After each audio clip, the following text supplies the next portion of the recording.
Guys, welcome to another video. You've got Mr. Everything English, and today we are talking about reading and planning and what do you do in the exam when it comes to this. Now guys, when it comes to AQA English, let's say we're looking at guys English language paper 1. So let's say that is the exam that we are focusing on. The first thing, this principle guys applies to paper 1 and paper 2 actually. The first thing that you do in your exam is you all do question 5 first. Now, why do you do question 5 first, guys? Because question 5 is worth 50% of the exam. It is worth 50% of the GCSE, and you want to get that out of the way as early as possible. You spend 45 minutes answering this particular question. Now, after you've answered this question, guys, you then move on to the next section of the exam. So 45 minutes are done. Now the next thing you do in your exam, guys, isn't question 1, isn't question 2, isn't question 3, and it isn't question 4.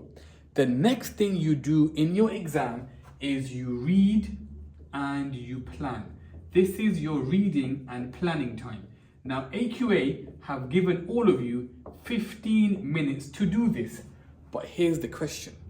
What do you do in these 15 minutes?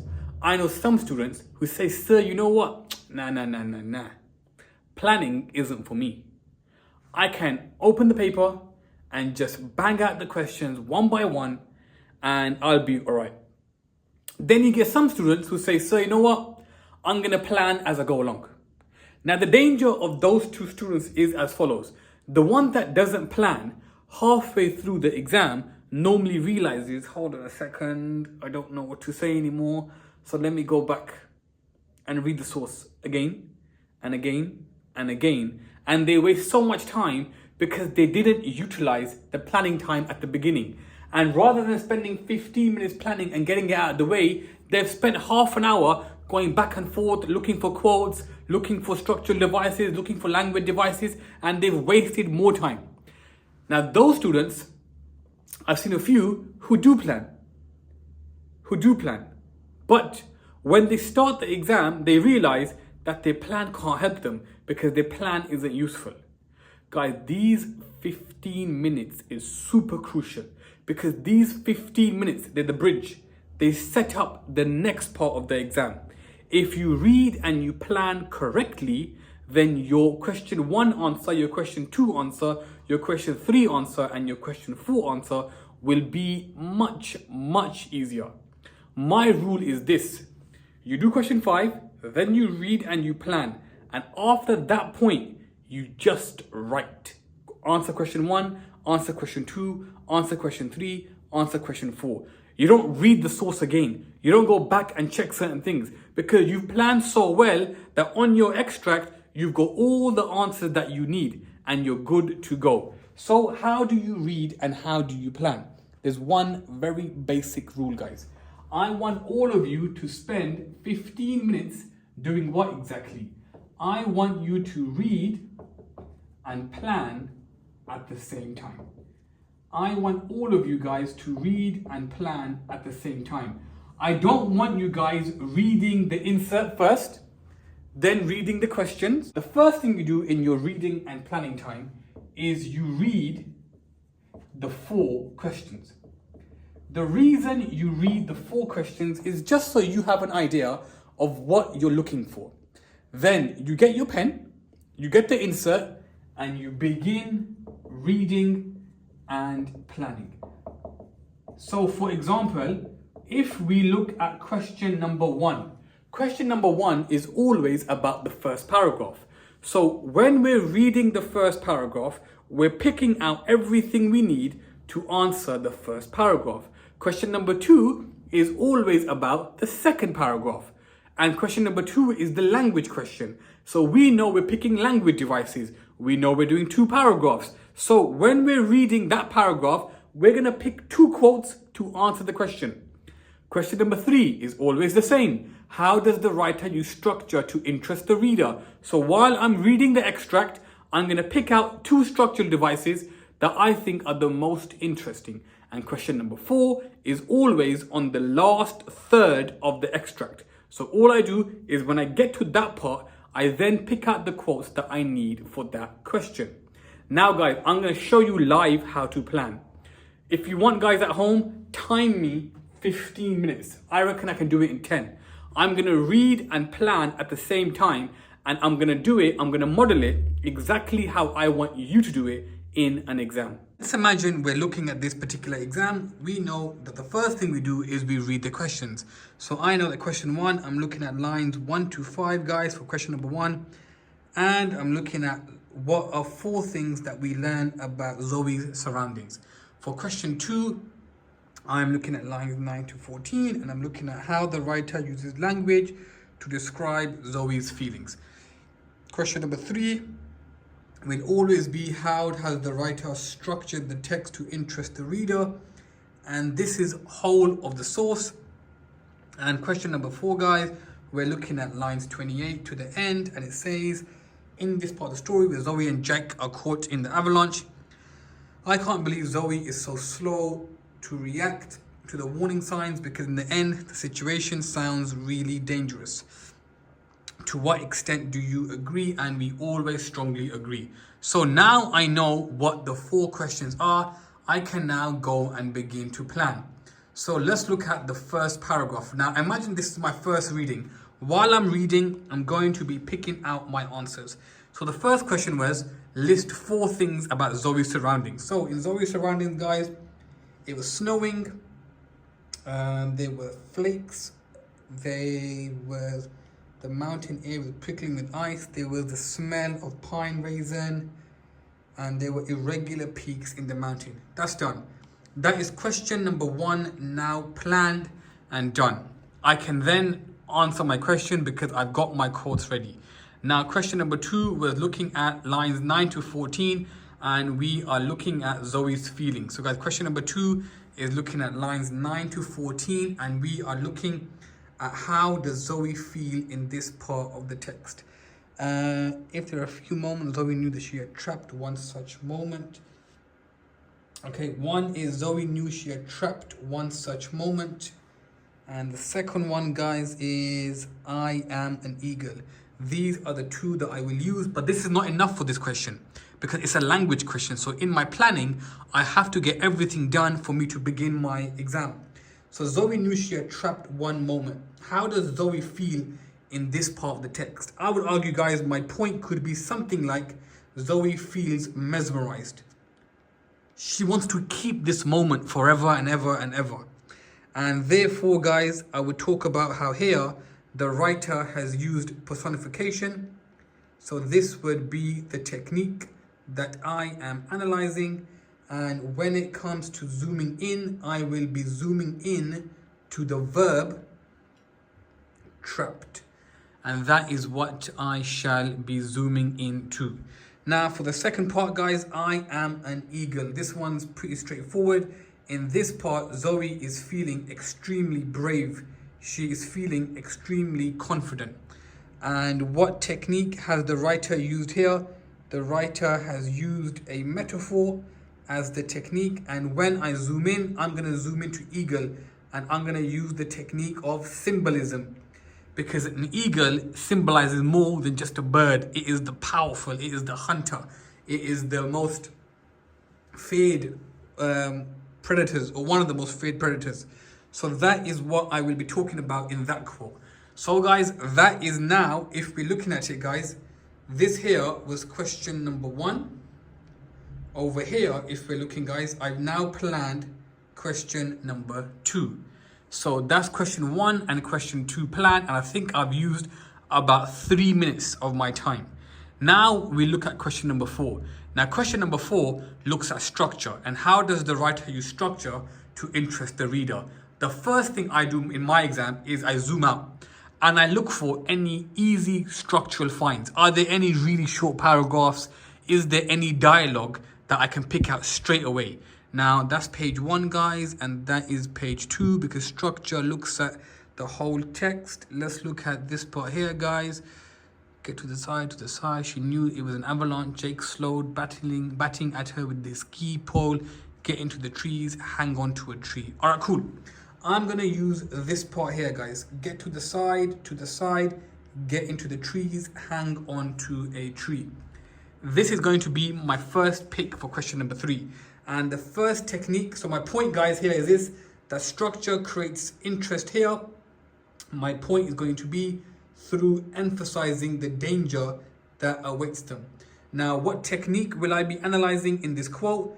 I am first going to analyze the technique of dialogue. Guys, I'm first going to analyze the technique of dialogue, and then I will be zooming in to the repetition. Guys, then for my zooming in, I will be talking about the repetition in this part of the text. And that is what I will be zooming into. That is one paragraph for the structure question planned. Now, because I've got one from over here, let's now go over here. Are there any structural devices that have been used in this part of the text? They'd got up early to beat the holiday, making halt for this first run of the morning. Because this, the tranquility, the silence, the undisturbed snow, and the feeling of proximity to an eagle's flight was what it was all about. Jake hit the west side of the steep but broad slope, and she took the east, carving matching parallel tracks to the fresh snow. But at the edge of the slope near the curtain of trees, she felt a small slab of snow slip from underneath her. That's a good one. I'll use that one, guys. I'm going to use where it says she felt a small slab of snow slip from underneath her. Here, guys, the writer creates foreshadowing. That's going to be my technique. And when it comes to what am I going to zoom into, I'm going to talk about how the writer uses this technique of zooming in. It literally zooms in to underneath Zoe. Now, what's my point here? How does this create interest? It has the reader on edge. Why is the reader on edge? Because the readers begin to tell that something not quite right is going on with the snow. So here, guys, I've now planned question number 3. And over here, I've now also planned question number 3. 2 paragraphs for question number 3, 2 paragraphs for question number 2, and then I've now planned this for question number 1. Now, question number 4 was talking about how Zoe is slow to react, and it was talking about, was it danger? Yeah, it was talking about Zoe being slow to react, and is talking about the danger that is there in front of her. Now, for this one, I'm going to plan 3 paragraphs. Let's now look at this page here, guys, because I've not got much from here, and the lines are looking at the end of the extract. The rumble became louder. There was a pillar of what looked like grey smoke unfurling in silky banners like the heraldry army. It was beautiful. It made her smile. Love it. Perfect. The rumble became louder. It made her smile. I'm going to here, guys, argue that at this point, these two are juxtaposition. That is going to be my point here, guys, that the writer uses juxtaposition. That is going to be my technique, and I am going to focus on the rumble. The rumble became louder. The rumble became louder, and it made her smile. I am going to zoom in here to the adjective. Guys, I'm going to zoom in here to the adjective smile. Now, what's my point here? Is this danger, or is this Zoe being slow to react? Here, guys, I'm going to talk about how Zoe is slow at this point because she ignores the warning signs. She's so mesmerized by nature. She's so mesmerized by the snow. She can't see what's happening right in front of her face. So that is 1 paragraph done. I've got question 4, guys. I've got 1 paragraph planned. Now let's plan another paragraph. The rumbling had become roaring. Let's use this part over here, guys. Punched off her feet, carried through the air, twisting, spinning, and turning in the whiteout. All right, that's my reference. My technique here is going to be a list. That is what I will be analyzing as my technique. I'm going to zoom in. What's the worst one? Punching, carrying, twisting, spinning, or turning. I'm going to zoom in to the verb here, guys. I'm going to zoom in to the verb, that the fact that Zoe was twisting, and this one definitely focuses on danger. Guys, this one definitely focuses on danger. Now, what's my point, guys? Very simple. Her life is at risk. she's being absolutely battered by the snow. And that is my second paragraph for question number 4. Finally, guys, let's have a look at the paragraph. How does it end? How does it end? Then there came a chattering noise. The noise had filled her ears and muffled everything. How about that, guys? And then there was silence, and the total whiteness faded to grey and then to black. The noise filled her ears and muffled everything. Then there was silence, total whiteness faded to grey and then to black. Here, guys, I'm going to use rule of 3. We have a rule of 3 here as our technique. And I'm going to zoom in to the symbolism of black. Black symbolizes, guys, the end. There's nothing left. Danger. So I'm going to use symbolism. And what's my point here, guys? Does this show danger or does this show slow to react? Guys, this is danger because it raises the question of whether or not Zoe is alive or whether Zoe is dead. And that is now my third paragraph for question 4 done. And now I have planned my entire answers for question 1, 2, 3, and 4. And that took me 10 minutes. Now you may be saying, sir, but that took you 10 minutes. How am I supposed to do that? Guys, you have 15 minutes. You still got 5 minutes remaining should you wish to use it. But now look, guys, if you look at my sheet or my 2 sheets, I've now planned on these sheets and I'm ready to answer my exam. I don't need to read the insert anymore. I don't need to plan anything anymore.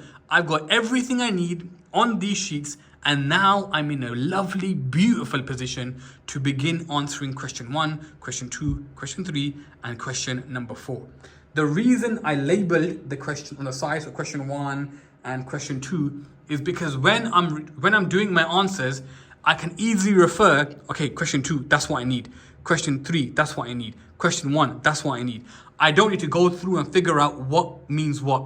So when I answer question 1, I go straight to the top and I pick out my 4. When I do question number 2, I know, all right, there's 1 paragraph, there's 2 paragraphs. I now need to turn these into paragraphs. For question 3, I've got 1 over here, and I believe for question 3, I've got 1 over here.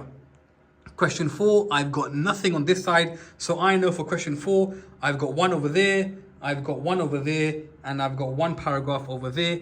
And I am now good to begin my writing. Guys, this is what I advise everyone to do in the 15 minutes of reading and planning. Don't waste this super important time, guys, because this important time, honestly, if you do it properly, can make your life so much easier in your exam. So this is what you do in your exam, guys. Step number 1, you answer question number 5. After you answer question number 5, you then spend 15 minutes reading and planning just how you've seen me do. And then you answer question 1, question 2, question 3, and then you answer question number 4, and your exam is complete. Guys, do some practice.